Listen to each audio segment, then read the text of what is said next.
Hello दोस्तों, आप सभी का स्वागत है सुरेंद्र मैथ फॉर पांडिचेरी के यूट्यूब चैनल में। आज के शेड्यूल में दोस्तों हम लोग जो है जीएस सुधा ये जो बुक है रोजगार विद अंकित की, इसका जो है सोल्यूशन करने वाले हैं। तो हम लोग जो है आज जो जीएस सुधा में जो है हिस्ट्री का पार्ट करेंगे दोस्तों। इसके पहले जो है हम लोगों ने जो है बायोलॉजी जीएस सुधा से कंप्लीट कर लिया है।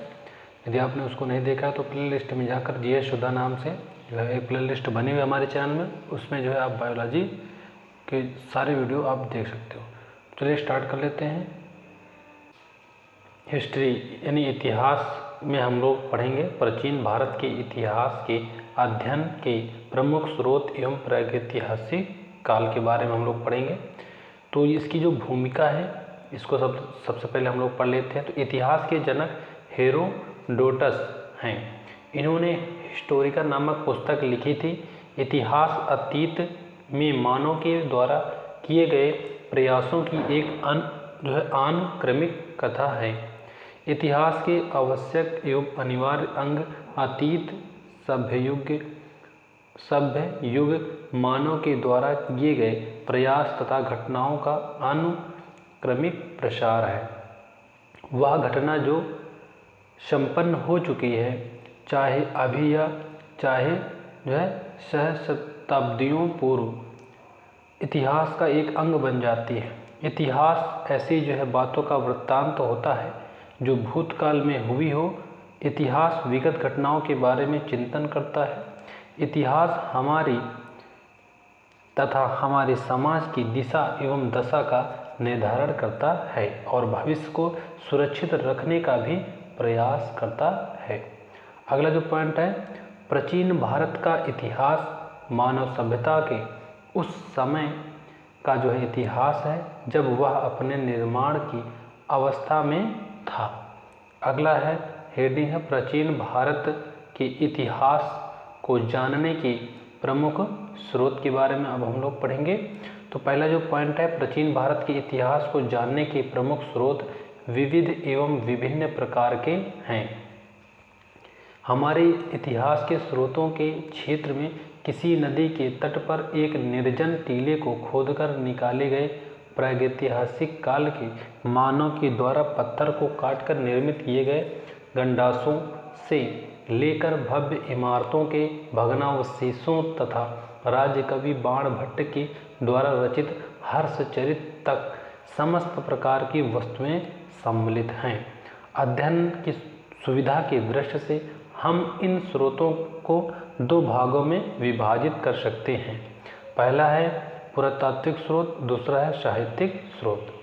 पुरातात्विक स्रोत की बात करें तो यहाँ में अभिलेख के बारे में पढ़ेंगे। तो सबसे प्राचीन अभिलेखों में मध्य एशिया के बोगजकोई से प्राप्त अभिलेख है। इन अभिलेखों पर वैदिक देवता मित्र, वरुण, इंद्र और नासत्य के नाम मिलते हैं। इनसे ऋग्वेद की तिथि ज्ञात जो है करने में भी सहायता मिलती है। सर्वप्रथम वर्ष 1837 में जेम्स प्रिंसिप ने ब्राह्मी लिपि में लिखित सम्राट जो है अशोक के अभिलेख को पढ़ा था। एक तरफ जो है प्रमुख अभिलेख हैं, एक तरफ जो है संबंधित शासक हैं और एक तरफ है विषय वस्तु दिया गया है। तो हाथी गुम्फा अभिलेख की बात करें तो ये संबंधित शासक कौन है? खारवेल है। खारवेल के शासन की घटनाओं का क्रमबद्ध विवरण इसका है। जूनागढ़ अभिलेख या फिर गिरनार अभिलेख की बात करें तो संबंधित जो शासक है यह है रुद्रदामन प्रथम। और विषय वस्तु इसका क्या था? तो ये रुद्रदामन जो है प्रथम की जो है विजयों, व्यक्तित्व एवं जो है कृतित्व का जो है विवरण इसका हो जाएगा। अगला है नासिक अभिलेख। नासिक अभिलेख की बात करें तो यहाँ पे जो दोस्तों नासिक अभिलेख में जो यहाँ पे दिया गया है संबंधित शासक की बात करें तो इसमें रचनाकार गौतमी बलश्री हैं। और इधर विषय वस्तु इसका क्या था? तो सातवाहन कालीन घटनाओं का जो है विवरण गौतमी पुत्र शातकर्णी से संबंधित है। अगला है प्रयाग स्तंभ लेख। ये अभिलेख है, प्रमुख अभिलेख में ये प्रयाग स्तंभ अभिलेख की बात करें तो इसका जो संबंधित शासक था ये समुद्रगुप्त था। और विषय वस्तु क्या था? समुद्रगुप्त के विजयों एवं नीतियों का विवरण। अगला है प्रमुख अभिलेख की बात करें तो ऐहोल अभिलेख। ये जो संबंधित शासक था पुलकेशिन द्वितीय थे और इसका विषय वस्तु क्या था? हर्षवर्धन एवं पुलकेशिन द्वितीय के मध्य युद्ध का विवरण। अगला था भीतरी स्तंभ लेख। ये जो है संबंधित शासक की बात करें तो स्कंदगुप्त थे और यहाँ पे विषय वस्तु की बात करें तो स्कंदगुप्त के जीवन की महत्वपूर्ण घटनाओं का विवरण। अगला जो अभिलेख है मंदसौर अभिलेख। इसका जो संबंधित शासक है मालवा नरेश यशोधर्मन है और यहाँ पे विषय वस्तु सैनिक उपलब्धियों का विवरण हो जाएगा। अगला जो हेडिंग है यह है स्मारक एवं भवन। पहला जो पॉइंट है इसमें प्राचीन काल में भारत में भारी संख्या में मंदिरों का निर्माण हुआ। केंद्रीय अवशेष बिखरे रूप में पूरे देश में स्थित हैं। महलों एवं मंदिरों की शैली से वास्तुकला के विकास पर पर्याप्त प्रकाश पड़ता है। विभिन्न स्थानों से मंदिर जैसे देवगढ़ का दशावतार मंदिर ये ललितपुर में है, भीतरगांव का मंदिर कानपुर में है, अजंता की गुफाओं के चित्र इत्यादि के प्रमाण मिलते हैं। उत्तर भारत के मंदिर नागर शैली, मध्य भारत के मंदिर बेसर शैली एवं दक्षिण भारत के जो है मंदिर द्रविड़ शैली में निर्मित हैं। दक्षिण भारत में तंजावुर का जो है राजेश्वर मंदिर, बृहदेश्वर मंदिर द्रविड़ शैली का, उत्तर भारत में खजुराहो का कंदरिया महादेव का मंदिर नागर शैली का एक उत्कृष्ट उदाहरण है। दोस्तों यहाँ पे आप जो है चित्र भी देख सकते हो। मंदिर की 3 शैलियों का जो है पार्श्व दृश्य यहाँ पे दिया गया है। नागर शैली के जो है मंदिर इस तरह होते थे और यहाँ द्रविड़ शैली की बात करें तो इस तरह से होते थे मंदिर और यहाँ पे वेसर शैली की बात करें तो इस तरह से होते थे। चित्र की बात करें तो मंदिर निर्माण की शैलियाँ यहाँ पे दी गई हैं। सिक्के की अब हम लोग बात करने वाले हैं तो पुराने सिक्के तांबा, चांदी, सोना एवं सीसा धातु से निर्मित थे। प्राचीनतम सिक्कों को आहत सिक्के कहा जाता है। आहत सिक्के या पंचमार्ग सिक्के ईस्वी पूर्व 5वीं सदी के दौरान के हैं। इन सिक्कों पर पेड़, मछली, सांड, हाथी, अर्धचंद्र आदि के चिन्ह निर्मित होते थे। सर्वाधिक सिक्के मौर्योत्तर काल में निर्मित हुए जो मुख्यतः तांबा, चांदी, सोने एवं शीशे के हैं। अगला है सातवाहन शासक ने तथा गुप्त शासक ने सोने के जो सर्वाधिक सिक्के जारी किए थे। सर्वप्रथम सिक्कों पर लिखने का जो कार्य यवन शासकों द्वारा किया गया था। मोहरे की बात करेंगे तो यहाँ प्राचीन भारत के इतिहास को लिखने में अवशेषों से प्राप्त मोहरों से अत्यधिक सहायता प्राप्त हुई है। इन मोहरों के माध्यम से तत्कालीन आर्थिक एवं धार्मिक जीवन के बारे में पर्याप्त जानकारी मिलती है। हड़प्पा एवं मोहनजोदड़ो से प्राप्त मिट्टी की मोहरों पर बने धार्मिक चिन्हों प्रतीकों से उस समय की धार्मिक स्थितियों का ज्ञान होता है। मूर्तियों एवं चित्रकला की बात करें तो पहला जो पॉइंट है यहाँ पे प्राचीन भारत के जो है इतिहास में मूर्तियों का निर्माण कार्य संभवतः कुषाण काल से प्रारंभ हुआ है।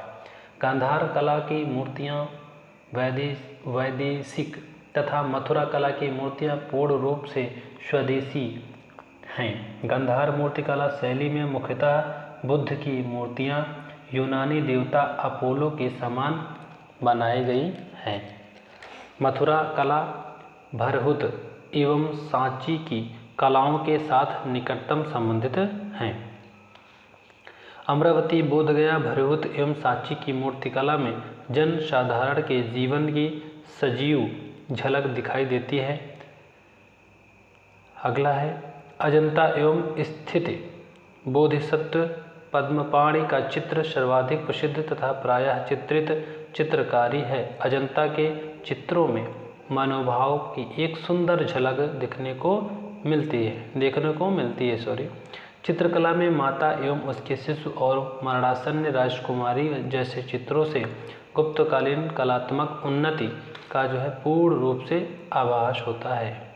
यहाँ पे समझाया गया है। प्राचीन भारत के इतिहास के अध्ययन के प्रमुख स्रोत, यहाँ पे मात्रा आप लगा लीजिएगा।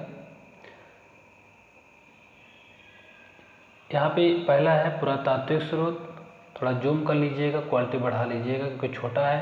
और दूसरा है साहित्यिक स्रोत। पुरातात्विक स्रोत को जो है 6 पार्ट में बांटा गया है। अभिलेख, स्मारक एवं जो भवन, सिक्के, मोहरे, मूर्तियाँ एवं चित्र कला, 5 भाग में दोस्तों है, 6 नहीं है। और इसमें दूसरा साहित्यिक स्रोत में भारतीय साहित्य और विदेशी साहित्य। और यहाँ पे भारतीय साहित्य को यहाँ पे धार्मिक साहित्य, लौकिक साहित्य और संगम साहित्य में विभाजित किया गया है। तो यहाँ पे जो धार्मिक साहित्य है ये ब्राह्मण साहित्य, बौद्ध साहित्य और जैन साहित्य इसमें जो है बांटा गया है। तो यहाँ पे शुद्ध पिटक, विनय पिटक, अभिधम्म पिटक, मिलिंदोपन्हो, बुद्धचरित, दिव्यावादन, कल्पसूत्र, भद्र, बाहुचरित, भगवती सूत्र और परिशिष्ट पर्वन।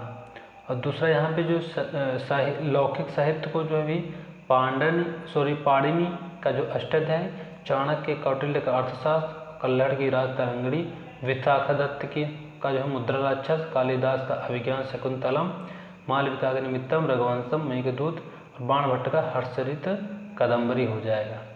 संगम साहित्य में तो है तिरुकुरल, मणिमेखलय, शिलापादिकारम और जीवक चिंतामणि हो जाएगा। अगला है जो यूनान एवं रोम, चीन के जो लेखक की बात करें तो यहाँ पे यूनान एवं रोम के लेखक की बात करें तो मेगस्थनीज, टालेमी, हेरोडोटस, नियार्कस, अरिस्टोबुलस। और चीन के लेखक की बात करें तो फायन, वेनसांग और इत्सन। अरब के लेखक की बात करें तो यहाँ पे हो जाएगा अल सुलेमान, अल मसूदी, इब्न बतूता। और अगर आप जो एक बार में देखना चाहते तो यहाँ से आप स्क्रीनशॉट ले सकते हो। और दोस्तों यहाँ ब्राह्मण शास्त्र को भी पाठ किए गए हैं। पहला है वेद, दूसरा है ब्राह्मण ग्रंथ, आरण्य, उपनिषद, वेदांग, और यहाँ पे उपवेद, षडदर्शन, महाकाव्य, पुराण, स्मृति ग्रंथ। तो यहाँ पे एक एक करके पढ़ लेते हैं। तो वेद में ऋग्वेद, यजुर्वेद, सामवेद, अथर्ववेद है।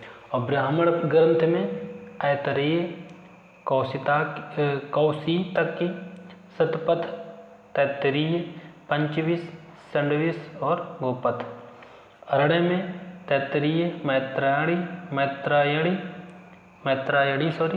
ऐतरेय आदि। उपनिषद में छंदोग्य, कठ, बृहदारण्यक आदि। वेदांग में शिक्षा, कल्प, व्याकरण, निरुक्त, छंद, ज्योतिष। अगला उपवेद में यजुर्वेद, आयुर्वेद, धनुर्वेद, गंधर्ववेद, शिल्पवेद। षडदर्शन में सांख्य, योग, न्याय, वैशेषिक, पूर्व मीमांसा, उत्तर मीमांसा। महाकाव्य में महाभारत, रामायण आदि। पुराण में मत्स्य पुराण, विष्णु पुराण, शिव पुराण, भागवत पुराण। स्मृति ग्रंथ में मनुस्मृति, नारद स्मृति, याज्ञवल्क्य स्मृति आदि। अब हम लोग जो है साहित्यिक स्रोत पढ़ेंगे। साहित्यिक स्रोत 2 प्रकार के होते हैं, धार्मिक साहित्य, लौकिक साहित्य, धर्मेतर साहित्य। धार्मिक साहित्य की बात करें तो इसके अंतर्गत ब्राह्मण साहित्य तथा जो है ब्राह्मणेतर साहित्य सम्मिलित है। और ब्राह्मण साहित्य में प्रमुखतः वेद, ब्राह्मण ग्रंथ, आरण्यक, उपनिषद, वेदांग और जो है महाकाव्य, महाभारत, रामायण आदि, पुराण एवं स्मृति ग्रंथ इत्यादि सम्मिलित हैं। ब्राह्मणेतर साहित्य में बौद्ध एवं जैन साहित्य की रचनाएं सम्मिलित हैं। लौकिक साहित्य के अंतर्गत ऐतिहासिक ग्रंथ, विदेशी विवरण एवं जीवनियाँ इत्यादि सम्मिलित हैं। नोट में देख लेते हैं। वैदिक साहित्य कालावधि में मुख्य रूप से 4 चरणों वेद, ब्राह्मण ग्रंथ, आरण्यक एवं उपनिषद में साहित्य का विकास देखा जाता है। अगला है ब्राह्मण साहित्य। ब्राह्मण साहित्य की बात करें तो वेद में देखेंगे तो यहाँ पे ब्राह्मण साहित्य में सबसे महत्वपूर्ण स्थान वेदों का है। माना जाता है कि वेदों की रचना वैदिक काल में हुई थी। वेद वैदिक काल की सांस्कृतिक दशा के ज्ञान का एकमात्र स्रोत है। वेद संस्कृत भाषा के वेद धातु से बना है, जिसका अर्थ जानना या ज्ञान प्राप्त करना होता है। इनकी वेदों की संख्या 4 है। ऋग्वेद, यजुर्वेद, सामवेद, अथर्ववेद। नोट में देख लेते हैं। इन चारों वेदों के जो है सम्मिलित रूप को संहिता कहा गया है। संहिता वैदिक मंत्रों का जो है संग्रह है। श्रवण परंपरा में सुरक्षित होने के कारण इन वेदों को जो है श्रुति भी कहा जाता है। प्रथम 3 वेदों ऋग्वेद, यजुर्वेद एवं सामवेद को वेद त्रयी कहा जाता है। त्रयी का जो शाब्दिक अर्थ 3 वेद होता है। अगला है, एक तरफ जो है वेद दिए गए हैं, यज्ञ कराने वाले पुरोहित का नाम दिया गया है और प्रमुख कार्य दिए गए हैं। तो यहाँ पे देख लेते हैं। तो पहला जो है ऋग्वेद, यह इसे जो है यह कराने वाले पुरोहित का नाम है होता या फिर होत्र कहा जाता है। प्रमुख कार्य क्या था? देवताओं को यज्ञ में बुलाना एवं ऋचाओं का पाठ करते हुए देवों की स्तुति करना। अगला है यजुर्वेद, जो है अधर्वयु, अध्वर्यु और प्रमुख कार्य क्या है? याज्ञिक कर्मकांडों का जो है समुचित अनुष्ठान। सामवेद की बात करें तो उद्गाता या फिर उद्गात्री, ऋचाओं का जो है सस्वर गायन, इसका प्रमुख कार्य है। अगला है अथर्ववेद, इसका जो है हो जाएगा, पुरोहित का नाम है ब्रह्मा। उसका कार्य क्या है? यज्ञ का पूर्ण निरीक्षण करना। यह तीनों अन्य पुरोहितों के यज्ञ संपादन का निरीक्षण भी करता था, अर्थात यह सर्वोच्च पुरोहित था। अगला है वेद और उपवेद। ऋग्वेद और यहाँ पे यजुर्वेद, सामवेद, अथर्ववेद ये हो जाएगा। उपवेद की बात करें तो आयुर्वेद, धनुर्वेद, गंधर्ववेद, शिल्पवेद हो जाएंगे। अगला है ऋग्वेद की हम लोग बात करेंगे तो यहाँ पे यह सबसे प्राचीन एवं विशालतम वेद है। यह एक ऐसा वेद है जो ऋचाओं में बद्ध है। नोट में देखेंगे तो ऋक का जो शाब्दिक अर्थ है छंदों एवं चरणों से युक्त मंत्र होता है। अधिसंख्य विद्वानों ने यह माना है कि ऋग्वेद की रचना 2000 ईस्वी पूर्व के आसपास हुई थी। एनसीईआरटी के एक आंकड़े के अनुसार, नोट में देख लेते हैं, कुछ विद्वान ऋग्वेद का रचना काल 1500 ईस्वी पूर्व से 1000 ईस्वी पूर्व के मध्य मानते हैं। अगला है, यद्यपि ऋग्वेद का जो है कुल 21 शाखाएं थी, किंतु आज केवल जो है शाकल, संख्यायन एवं अश्वलायन शाखाएं ही मिलती हैं।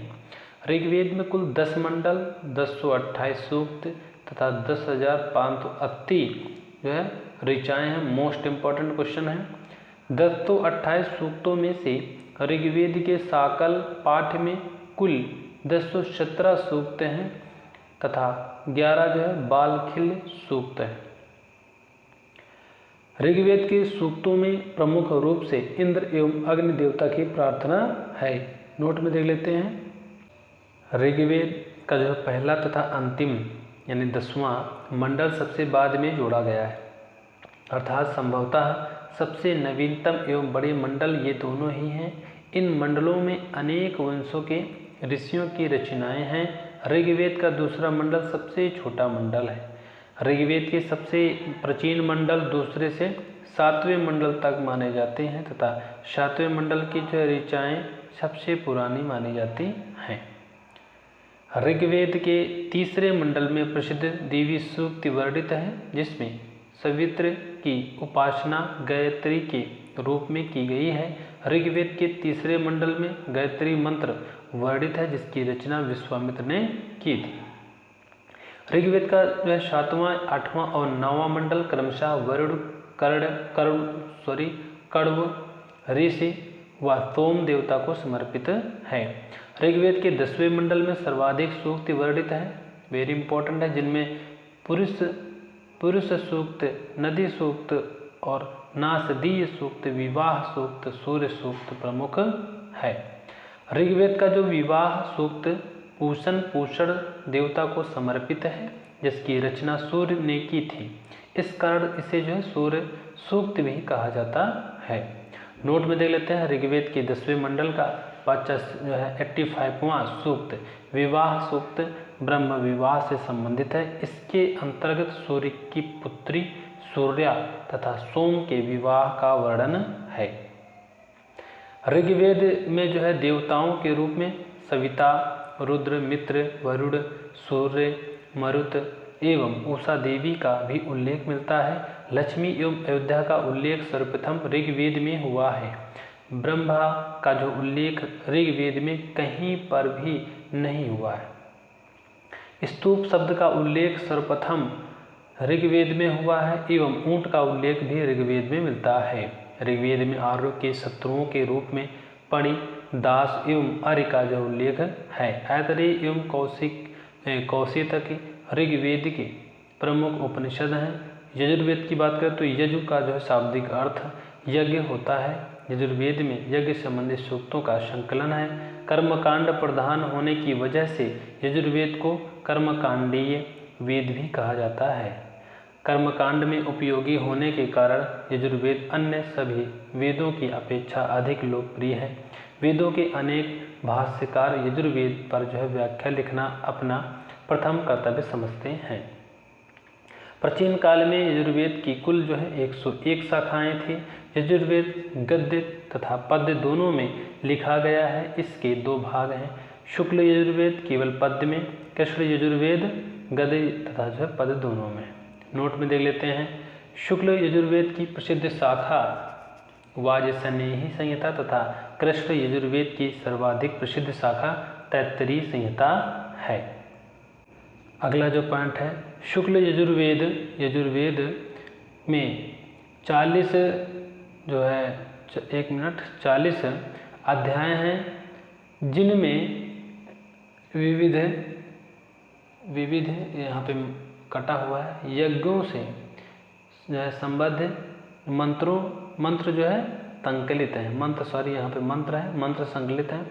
मैत्रायणी, काठक एवं कपिस्थल कृष्ण यजुर्वेद की जो है प्रमुख संहिताओं में से एक है। वाजसनेयी संहिता के पुरुषमेध सूक्त में सर्वप्रथम चंडाल का उल्लेख हुआ है। वैश्य शब्द का जो है सर्वप्रथम प्रयोग वाजसनेयी संहिता में मिलता है। तैत्तरीय संहिता में देधि शब्द का प्रयोग किया गया है। इस शब्द का अर्थ विधवा का पुत्र होता है। मैत्रायणी संहिता में स्त्री को पाशा, द्यूत तथा शुरा के साथ 3 प्रमुख बुराइयों में गिना गया है। अगला है कठोपनिषद। मैत्रायणी मैत्रेय जिसे कहते हैं, तैत्तरीय एवं श्वेतरोपनिषद यजुर्वेद के प्रमुख उपनिषदों में से एक है।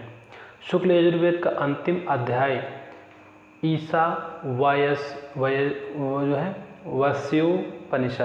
ईशावास्योपनिषद दार्शनिक दृष्टि से अति महत्वपूर्ण है, क्योंकि इसमें ईश्वर को संसार का नियामक बताया गया है। अब हम लोग सामवेद के बारे में पढ़ने जा रहे हैं। तो साम का शाब्दिक अर्थ गान होता है। साम वेद में प्रमुख रूप से यज्ञों के अवसर पर गाए जाने वाले मंत्रों का संकलन है। सामवेद में मुख्यतः सूर्य स्तुति के जो है मंत्र हैं। सामवेद के मंत्रों का जो प्रयोग यज्ञ में देवताओं के आह्वान हेतु उचित स्वर के साथ उद्गात्री के द्वारा किया जाता था। सामवेद छंदोबद्ध है एवं 75 मंत्रों को छोड़कर शेष मंत्र ऋग्वेद में भी उपलब्ध होते हैं। सामवेद के मंत्रों के गान में लय एवं स्वर का जो है विशेष रूप से विधान है। सामवेद का जो है महत्व संगीत की दृष्टि से बहुत अधिक है। सामवेद को भारतीय संगीत का जनक भी कहते हैं। माना जाता है कि 7 स्वरों की उत्पत्ति सामवेद से ही हुई थी। सामवेद में ग्राम गेय स्वर विशेष गानों की संख्या सर्वाधिक है। प्राचीन ग्रंथों की सूचना के आधार पर माना जाता है कि सामवेद की कुल 1000 शाखाएं थी। वर्तमान में उपलब्ध 3-4 शाखाओं में से कौथुम शाखा सर्वाधिक लोकप्रिय है। सामवेद के पंचविंश तांडे ब्राह्मण में सरस्वती नदी के प्रकट तथा विलुप्त होने का विवरण दिया गया है। छंदोग्य, जैमिनीय एवं केन सामवेद के प्रमुख उपनिषद हैं। अथर्ववेद की बात करें तो यह सबसे नवीनतम वेद है। इस वेद में यज्ञ से भिन्न विषयों का संकलन है। वैदिक परंपरा में अथर्ववेद को ब्रह्मवेद कहा गया है, अर्थात वह ब्रह्मा नामक ऋत्विज के उपयोग हेतु है। अथर्ववेद को अथर्वांगिरस वेद भी कहा जाता है अर्थात इसके 2 ऋषि अथर्वा एवं अंगिरस जैसे कहते हैं थे। अथर्ववेद को 20 कांडों में विभाजित किया गया है, जिनमें सूक्त एवं मंत्र वर्णित है। अथर्ववेद में 731 सूक्त एवं 5849 मंत्र हैं। इन मंत्रों में लगभग 1200 मंत्र ऋग्वेद से लिए गए हैं। अथर्ववेद के 12वें कांड में भूमि सूक्त है, जिसमें पृथ्वी की महत्ता का प्रतिपादन है। इसी में कहा गया है कि माता भूमि पुत्रो अहम पृथिव्याया, अर्थात पृथ्वी में मेरी माता है, मैं उसका पुत्र हूँ। अथर्ववेद में दार्शनिक सूक्त भी आए हैं। ये सूक्त ब्रह्मा, तप एवं असत के विषय में विचार करते हैं। सर्वप्रथम अथर्ववेद में ही लौकिक विषयों को व्यापक महत्व दिया गया है। अथर्ववेद में मंत्रों में भूत प्रेतों का निवारण, शत्रुनाश, कीट पतंगों का नाश, आरोग्य प्राप्ति, अध्यात्म विद्या, गृह सुख, विवाह, इष्ट वस्तु का लाभ, वाणिज्यिक रस में वृद्धि, पितरों की पूजा इत्यादि की का विवेचन है। अथर्ववेद में विविध रोगों का स्वरूप बतलाकर उनके निवारण की व्यापक विधि भी दी गई है। अथर्ववेद में ब्रह्म ज्ञान के विषय में भी वर्णन है। आयुर्वेद का उल्लेख भी अथर्ववेद में ही मिलता है। अथर्ववेद में मगध के लोगों को व्रात्य तथा परीक्षित को मृत्युलोक का देवता कहा गया है। मुंडकोपनिषद, मांडुक्योपनिषद एवं प्रश्नोपनिषद अथर्ववेद की प्रमुख उपनिषद हैं। नोट में देख लेते हैं, भारत का राष्ट्रीय आदर्श वाक्य सत्यमेव जयते मुंडकोपनिषद से लिया गया है। अगला है हेडिंग ब्राह्मण ग्रंथ। ब्राह्मण ग्रंथ की बात करें तो ब्राह्मण ग्रंथों को वेदों का परिश्रेष्ठ माना जाता है। ब्राह्मण ग्रंथों की रचना वेदों की सरल व्याख्या के लिए गद्य में की गई है। ब्राह्मण शब्द ब्राह्मण से बना है, जिसका शाब्दिक अर्थ वेद ब्रह्म से संबद्ध होता है। अतः वेदों की शाखाओं की व्याख्या करने हेतु पृथक पृथक ब्राह्मण ग्रंथ लिखे गए। ब्राह्मण ग्रंथों का मूल स्वरूप धार्मिक है। वेद संहिता स्तुति प्रधान है, जबकि ब्राह्मण ग्रंथ विधि प्रधान है। प्रत्येक वेद के लिए अलग अलग ब्राह्मण ग्रंथ हैं। वैदिक कर्मकांड का विकास ब्राह्मण ग्रंथों से जाना जा सकता है। ऋग्वेद से संबंधित 2 ब्राह्मण ग्रंथ हैं, ऐतरेय ब्राह्मण, कौशितकी ब्राह्मण। ऐतरेय ब्राह्मण महिदास की रचना है। इसमें कुल 40 अध्याय हैं। कौशितकी ब्राह्मण कहोड़ कौशितकी की रचना है। इसमें कुल 30 अध्याय हैं। सुनह सेप आख्यान ऋग्वेद के ऐतरेय ब्राह्मण में वर्णित है, जो चरैवेति का अर्थात सतत गतिशीलता एवं सक्रियता का गान करता है। शुक्ल यजुर्वेद की मध्यान्ह एवं काड़ दोनों शाखाओं के ब्राह्मण ग्रंथों का नाम शतपथ है, लेकिन दोनों शाखाओं के शतपथ ब्राह्मण पृथक पृथक हैं। समस्त ब्राह्मण ग्रंथों में याज्ञवल्क्य को प्रामाणिक माना गया है, क्योंकि इसी ऋषि ने सूर्य की उपासना करके शुक्ल यजुर्वेद की प्राप्ति की थी। ऋग्वेद के पश्चात शतपथ ब्राह्मण वैदिक साहित्य में सबसे बड़ा ग्रंथ है। शतपथ ब्राह्मण में दर्श, पूर्णमास, पितृयज्ञ, श्राद्ध, उपनयन, स्वाध्याय, अश्वमेध एवं सर्वमेध इत्यादि का वर्णन है। नोट में देख लेते हैं, स्त्रियों को अर्धांगिनी सर्वप्रथम शतपथ ब्राह्मण में कहा गया है। मृत्यु की चर्चा सर्वप्रथम शतपथ ब्राह्मण में मिलती है। पुनर्जन्म के सिद्धांत का जो उल्लेख सर्वप्रथम शतपथ ब्राह्मण में मिलता है। अगला है जल प्लावन की जो है कथा का वर्णन शतपथ ब्राह्मण में मिलता है। तैत्तरीय ब्राह्मण कृष्ण यजुर्वेद से संबंधित है, जो वास्तव में तैत्तरीय संहिता का ही परिशिष्ट है। तैत्तरीय ब्राह्मण में 3 कांड अथवा अष्टक हैं। इन कांड अथवा अष्टक में अग्न्याधान, अग्न्याध्येय यज्ञ एवं श्रोत्रामणि यज्ञ इत्यादि वर्णित है। सामवेद से संबंधित प्रमुख ब्राह्मण ग्रंथ हैं, जैसे कि पंचविंश, तांडे भी कहते हैं, षड्विंश एवं जैमिनी इत्यादि। इनके अतिरिक्त सामवेद से संबंधित ब्राह्मण ग्रंथ हैं, जैसे कि आर्षेय, छांदोग्य, सामविधान एवं संहितोपनिषद इत्यादि। पंचविंश तांडे भी कहते हैं, ब्राह्मण के प्राचीन दंत कथाओं के साथ वृत्तियों, आर्यजाति से बहिष्कृत वर्ग के पुनः वर्ण प्रवेश का उल्लेख है। तृणविंश ब्राह्मण में चमत्कार एवं शकुन से संबद्ध अद्भुत ब्राह्मण नामक एक अध्याय है।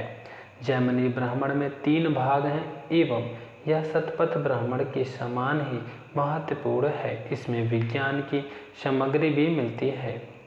ब्राह्मण ग्रंथों में गोपथ ब्राह्मण की रचना सबसे अंत में हुई थी, जो कि अथर्ववेद से संबंधित एकमात्र ब्राह्मण ग्रंथ है।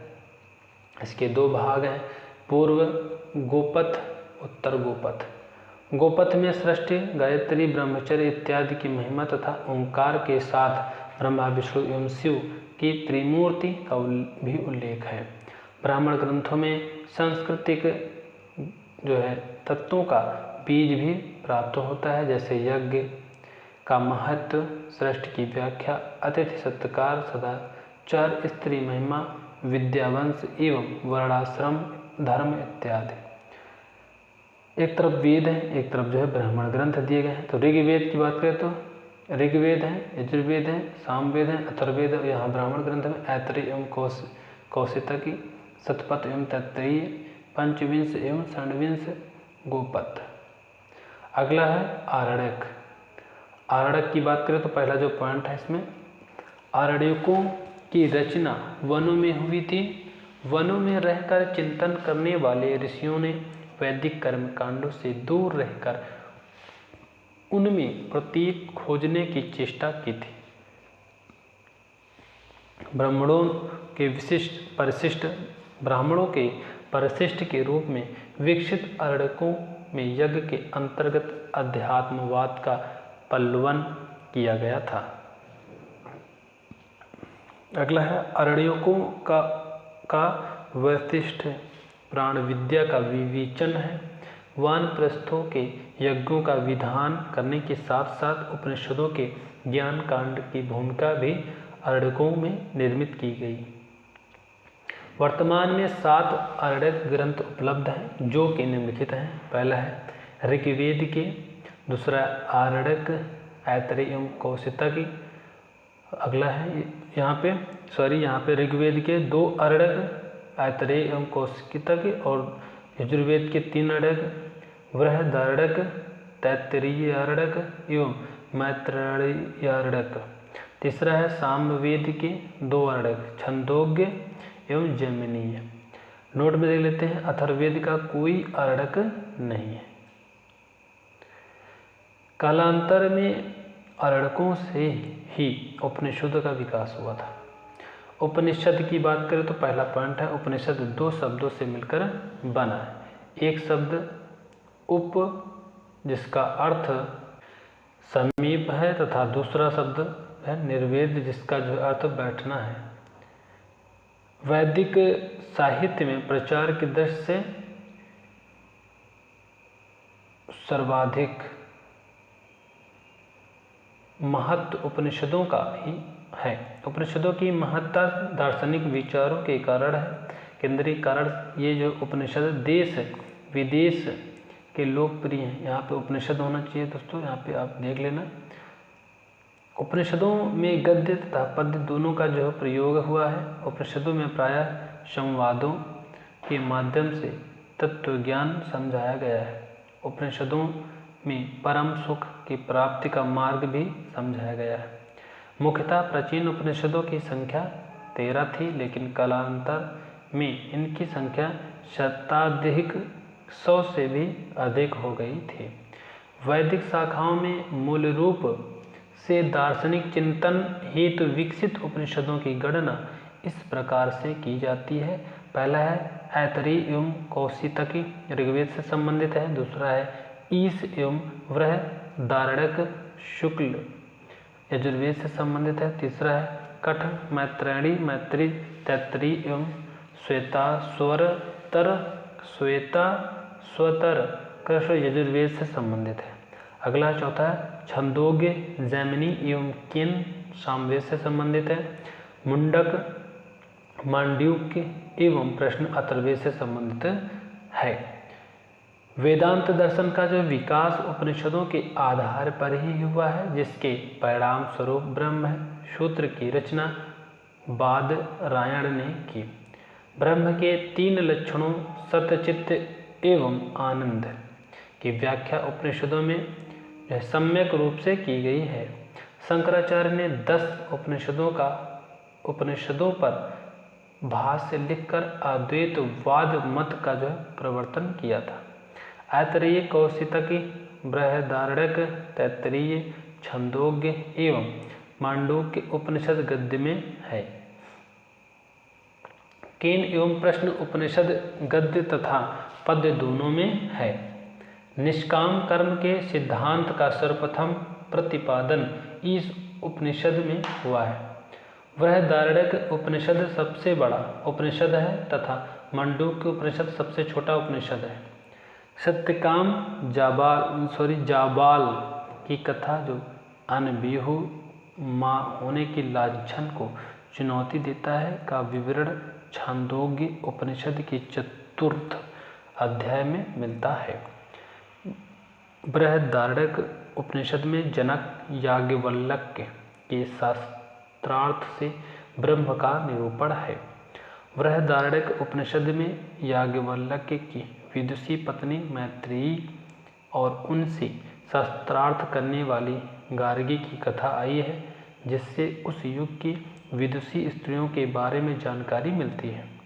पुनर्जन्म के सिद्धांत की अवधारणा सर्वप्रथम बृहदारण्यक उपनिषद में मिलती है। तमसो मां ज्योतिर्गमय का विवरण बृहदारण्यक उपनिषद में मिलता है। कठ उपनिषद में यम नचिकेता के संवाद में आत्मा का स्वरूप बतलाया गया है।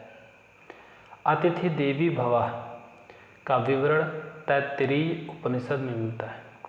वेदांग की बात करें तो वैदिक अर्थों को समझने में कठिनाई का अनुभव करने वाले व्यक्तियों ने 6 वेदांगों की रचना की थी, या वेदों को भली भांति जानने एवं समझने हेतु 6 वेदांगों की रचना की थी।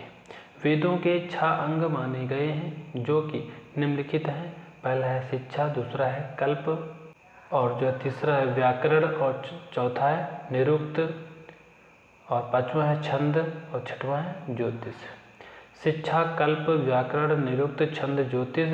वेदांग की दृष्टि में अगर देखेंगे तो यहाँ पे और है वेद की नाक, शिक्षा वेद के हाथ, व्याकरण वेद का मुख, निरुक्त वेद के कान, छंद वेद के पैर, और ज्योतिषी वेद के नेत्र। इन 6 अंगों को जो है समझने वाला व्यक्ति ही वेदों का सही रूप से उच्चारण, अर्थबोध तथा यज्ञ कार्य कर सकता था। वेदांगों को गद्य में सूत्र रूप में लिखा गया है। इन सभी 6 वेदांगों के नाम तथा क्रम का उल्लेख सर्वप्रथम मुंडक उपनिषद में मिलता है।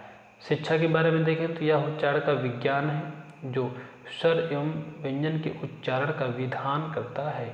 इसका विस्तार प्रातिशाख्य ग्रंथों में मिलता है। वेदों की अलग अलग शाखाओं का उच्चारण बताने के कारण इन्हें प्रातिशाख्य भी कहा जाता है। अगला है कल्प। यह मुख्य रूप से वैदिक कर्मकांड का प्रतिपादन करने वाला वेदांग है। कल्प का शाब्दिक अर्थ विधान होता है। कल्प सूत्रों में यज्ञ से संबंधित विधान दिए गए हैं।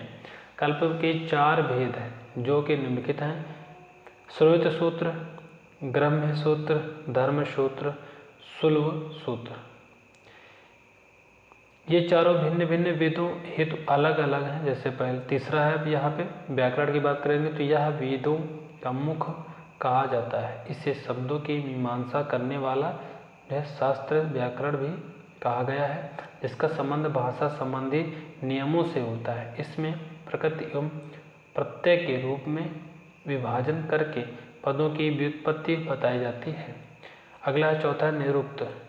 व्यवस्थित रूप से वैदिक शब्दों का जो है अर्थ समझाना ही निरुक्त का प्रयोजन है। निरुक्त का शाब्दिक अर्थ निर्वचन होता है। निरुक्त वेदार्थ ज्ञान की कुंजी है। 5वां छंद। यह पदबद्ध वेद मंत्रों के सही उच्चारण हेतु उपयोगी वेदांग है। इससे वैदिक मंत्रों के चरणों का ज्ञान होता है। ज्योतिष की बात करें तो यह काल का निर्धारण करने वाला वेदांग है। वैदिक यज्ञ काल की अपेक्षा रखते हैं तथा वे किसी निश्चित काल में ही संपादित होते हैं। काल का विभाजन, मुहूर्त का निश्चय, ग्रहों नक्षत्रों की गति का निर्धारण आदि विषय ज्योतिष के ही है। अगला है महाकाव्य के बारे में पढ़ेंगे तो महाभारत से प्राचीन भारत की राजनीतिक, सामाजिक एवं धार्मिक स्थिति का जो है पता चलता है। महाभारत की रचना महर्षि वेदव्यास ने की थी। महाभारत का पुराना नाम जय संहिता था। महाभारत को पंचम वेद भी कहा गया है। महाभारत में कुल पर्वों की संख्या 18 है। अगला है महाभारत का सबसे बड़ा पर्व शांत जो है पर्व है। भगवत गीता महाभारत के 6वें पर्व अर्थात भीष्म पर्व का ही एक जो है भाग है। नोट में देख लेते हैं। पहला पॉइंट है भगवत गीता में स्त्रियों को शूद्र के समकक्ष माना गया है। भगवत गीता को स्मृति प्रधान भी कहा गया है। महाभारत में हस्तिनापुर के कुरु राजवंश का जो है विवरण मिलता है। रामायण की रचना महर्षि वाल्मीकि ने की थी। रामायण को भी पंचम वेद कहा गया है।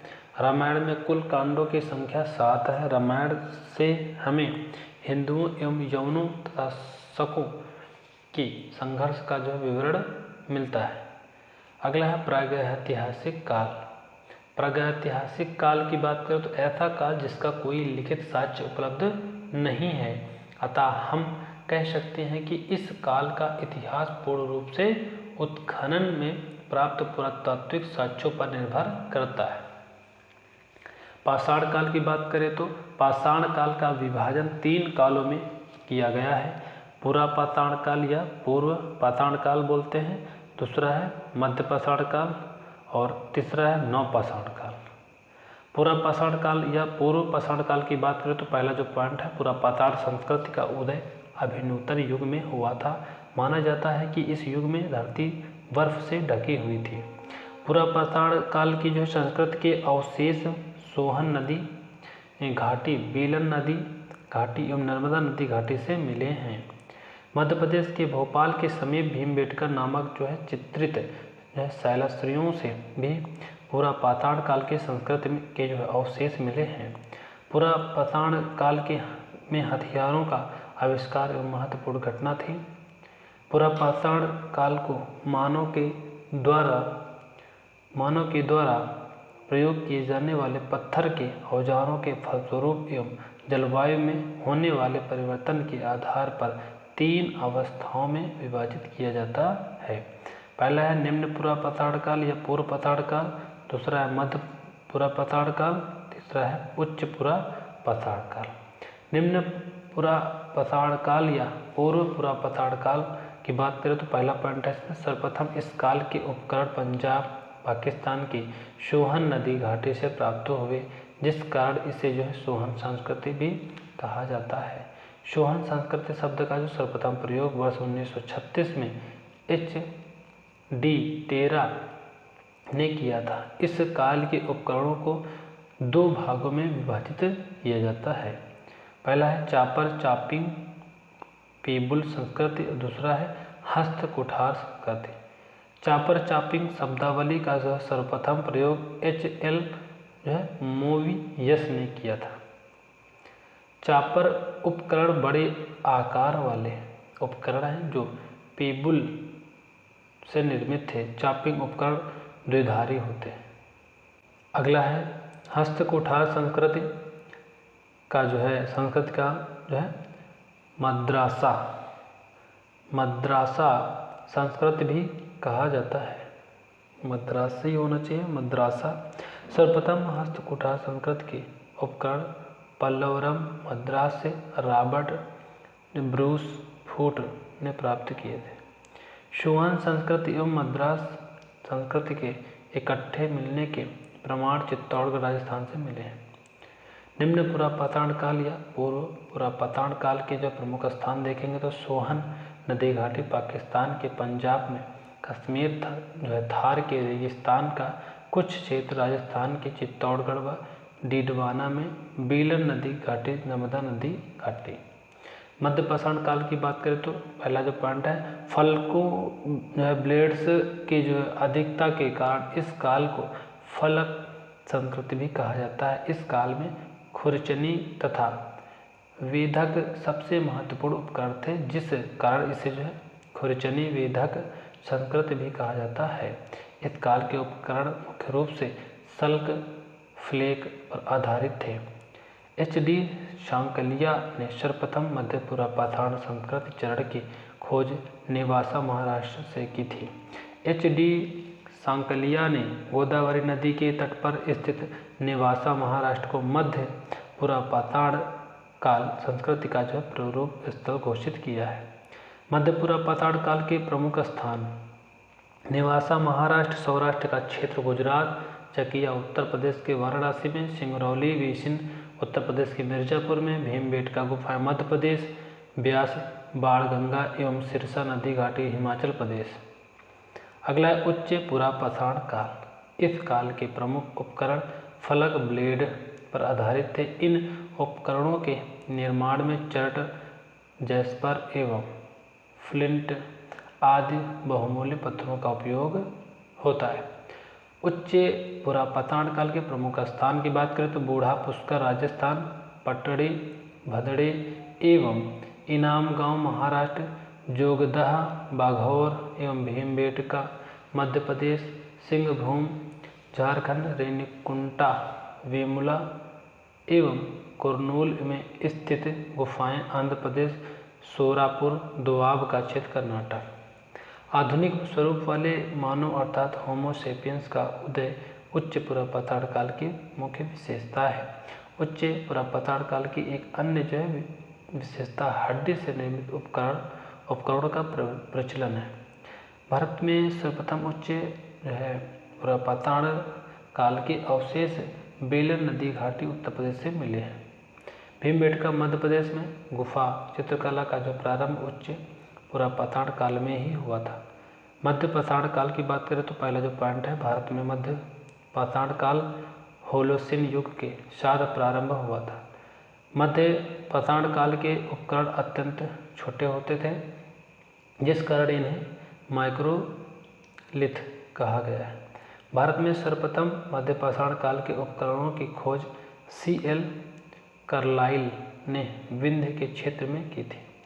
मध्य पाषाण काल के उपकरण चौल से डोने से निर्मित है तथा औजार बनाने की जो है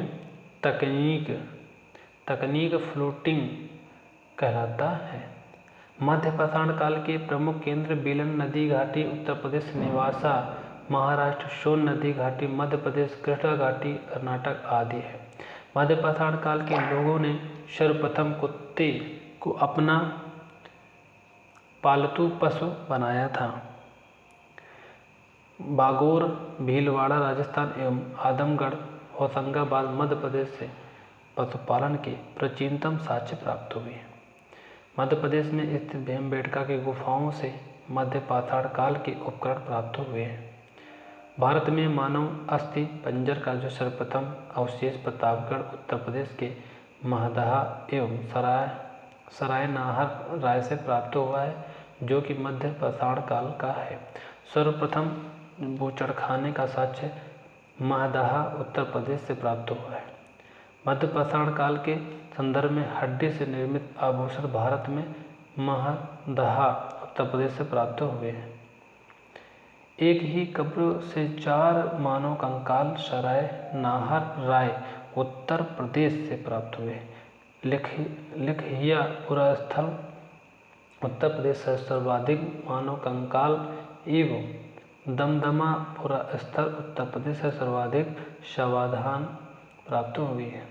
एक ही कब्र से 3 मानव कंकाल दमदमा उत्तर प्रदेश से प्राप्त हुए हैं। खोपड़ी का विस्तृत साक्ष्य चौपानी मांडो उत्तर प्रदेश से प्राप्त हुआ है। चित्रयुक्त जो है शैलाश्रय मोरहना पहाड़ उत्तर प्रदेश से प्राप्त हुए हैं। इन चित्रयुक्त शैलाश्रय में 2 रथों के चित्र मिले हैं। भारत में मध्य पाषाण काल के सूक्ष्म पाषाण उपकरणों के सर्वोत्तम नमूने लंघनाज गुजरात से प्राप्त हुए हैं। लोटेश्वर गुजरात से भी पशुपालन के साक्ष्य प्राप्त हुए हैं। वीर भानपुर पश्चिम बंगाल से अनेक भूछिद्र गड्ढे प्राप्त हुए हैं। टेरी समूह तमिलनाडु से मध्य पाषाण काल के बालू के टीले तथा चट एवं फ्लिंट से निर्मित अनेक उपकरण प्राप्त हुए हैं। मध्य पाषाण काल के प्रमुख स्थान बागोर राजस्थान, आदमगढ़ एवं भीमबेटका मध्य प्रदेश, लंघनाज एवं लोटेश्वर गुजरात, वीर भानपुर पश्चिम बंगाल, टेरी समूह तमिलनाडु, महदहा सराय नाहर राय, लिखिया दमदमा, चौपानी मांडू मुरहना पहाड़ उत्तर प्रदेश। नवपाषाण काल की बात करें तो नवपाषाण शब्द प्रथम बार जॉन लुबाक के द्वारा प्रयोग में लाया गया था।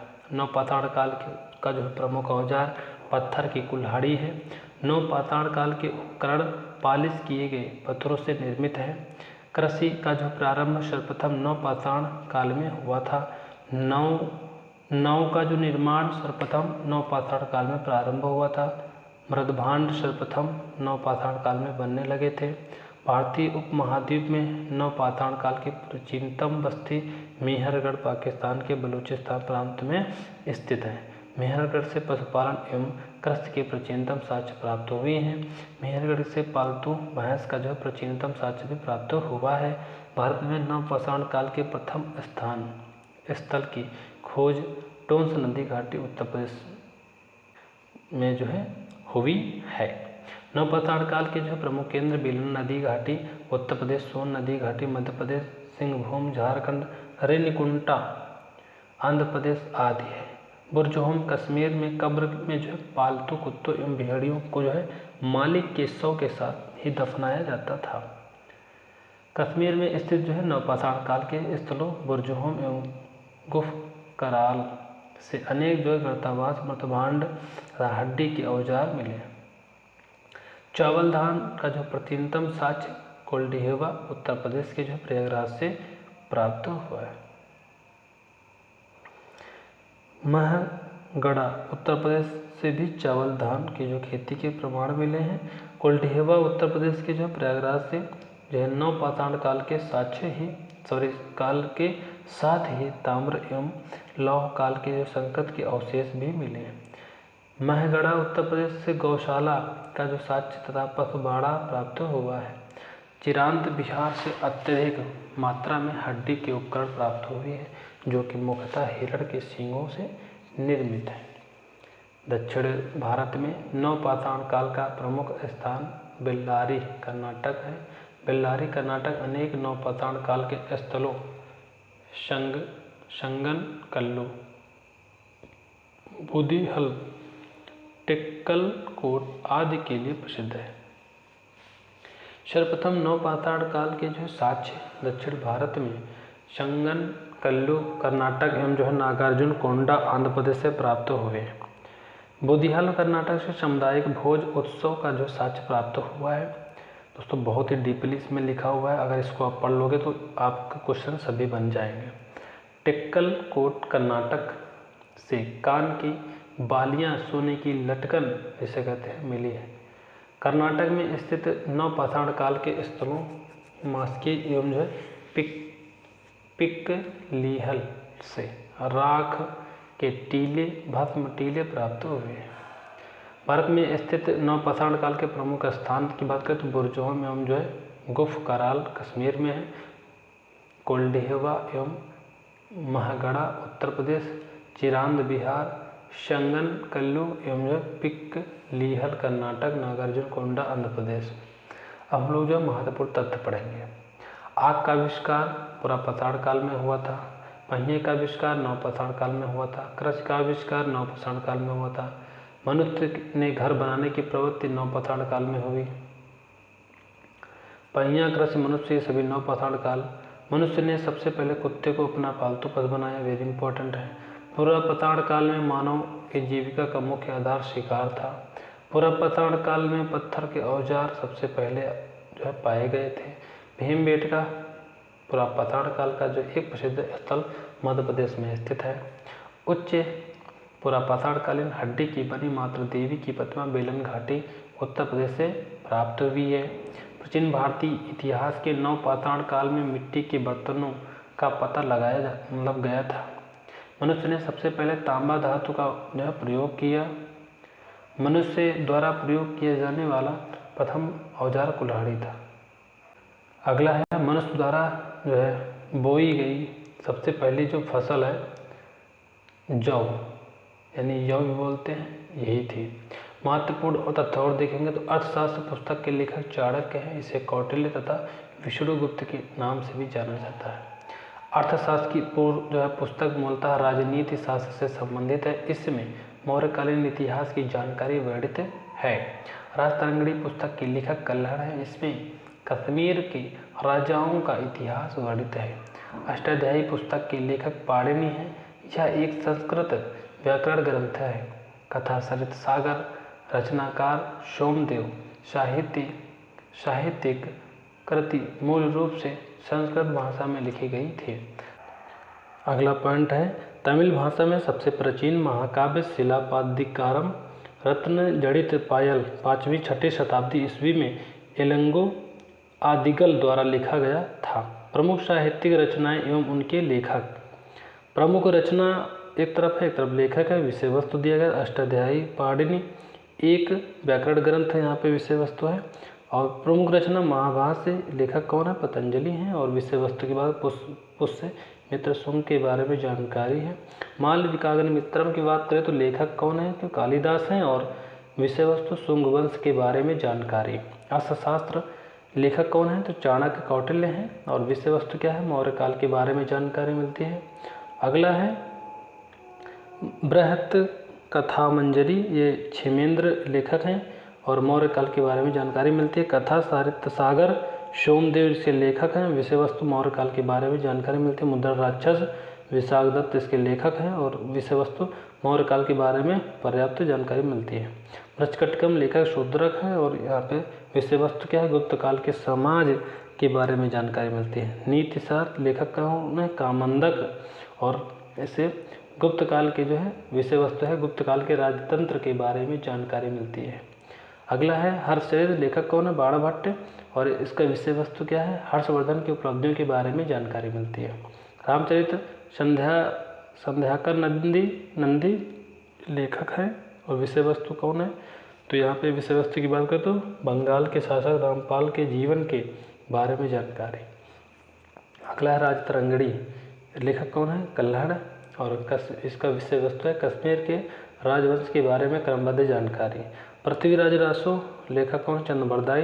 पृथ्वीराज तृतीय, पृथ्वीराज चौहान की जो है उपलब्धियों के बारे में जानकारी।